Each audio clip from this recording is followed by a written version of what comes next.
The function is one of the most powerful concepts in mathematics. Functions are used to take an input value and determine an output value. They are used to predict events based on prior knowledge.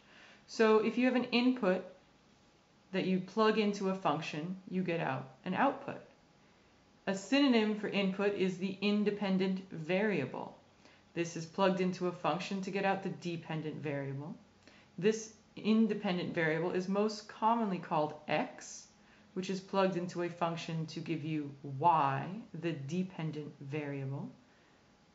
Now, y can often be replaced by f of x in what is called function notation.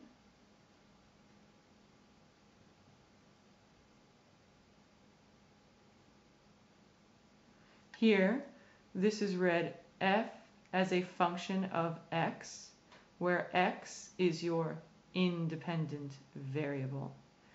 This is g of x, or g as a function of x. You can really use any letter that you'd like, and they can be lowercase or they can be uppercase, and sometimes the letter stands for something like f for function, or you might have a for the area as a function of x. And the list of values, all the possible values for your x, for your independent variable, for your input, is called the domain.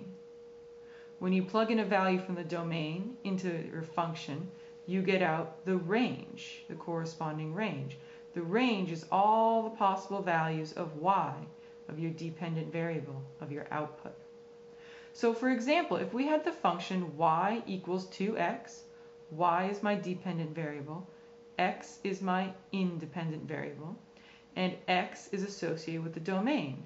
So when I see domain of -3, I'm going to write down y equals 2, and I'm going to replace the x with the value -3. I then solve for my range y equals -6. So I'm going to repeat this. If y equals 2 times x, I'm now going to replace my x, my domain, with 4. And 2 times 4 equals y. 2 times 4 equals y. Y is my range, my output. So if my input is 4, my output is 8, based on this function. If my input is 5, then my output is going to be 2 times 5, which is 10. I can express my range in set notation.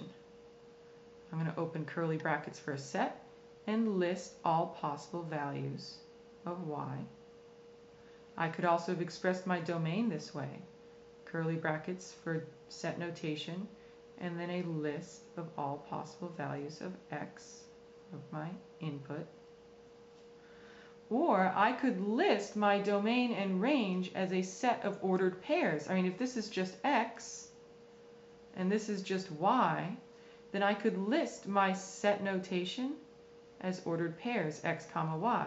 If x is -3, then y is -6. That's an ordered pair, x comma y. My next ordered pair, if x is 4, then y is 8. Another ordered pair, if x is 5, then y is 10.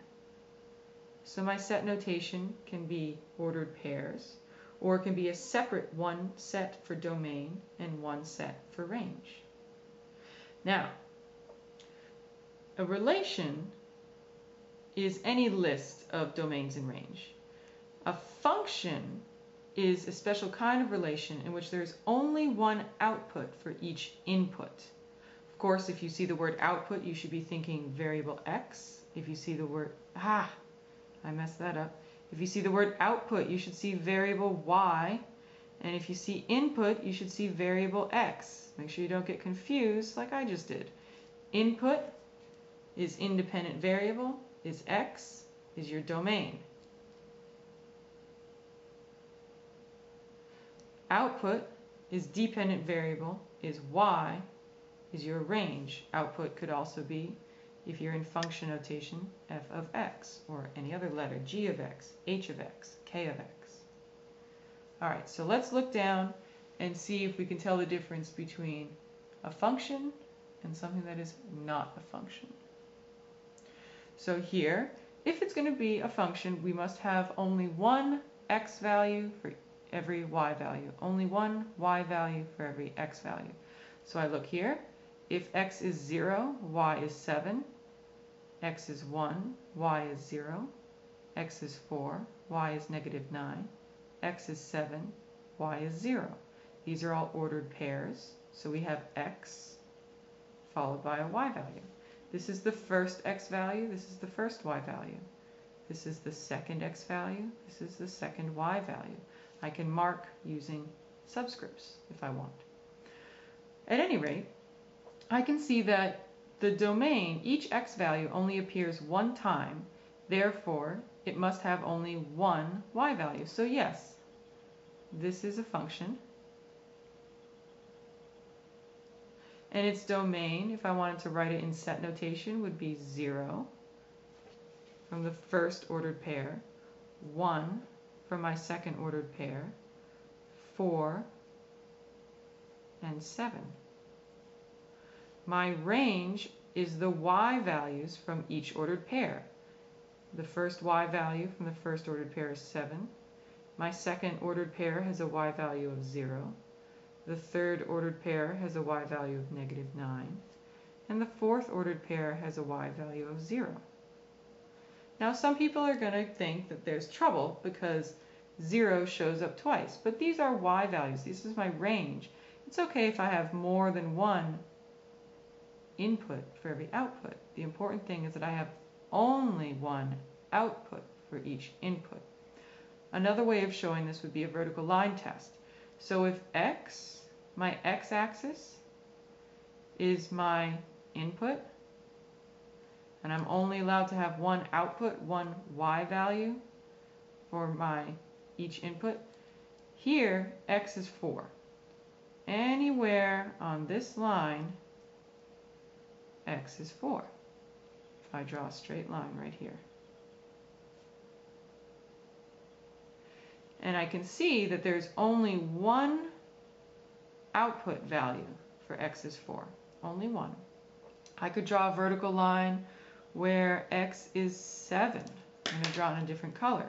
I'm going to do another vertical line where x is 7. And I see that I have only one output. Only one place does it cross. So what we say is that this function, this graph, is a function because it passes the vertical line test. This passes the vertical line test because it only crosses in one place. No matter where I draw that vertical line, it only crosses in one place. Now let's look at an example that's not a function. Here I examine my x values. X has a value of 5 two different times. So this is my red flag. I see the same x value. So I need to ask, do I get out the same y value? And I notice that the y values are different. 3 is obviously different from -3. Therefore, I have a different output for input 5. If I input 5, I might get 3.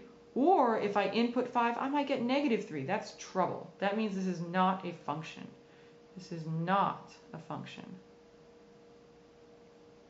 Let's look at how this might be represented graphically. If you have a graph and you draw a vertical line anywhere on that graph and it crosses in more than one place, here 1, 2, this fails the vertical line test because it crosses a vertical line 2 times. I could draw a vertical line somewhere else. Maybe I draw it over here. And I see that it crosses once, twice. So it fails the vertical line test. It is not a function. All right, so let's look at how we can use functions to predict outcomes.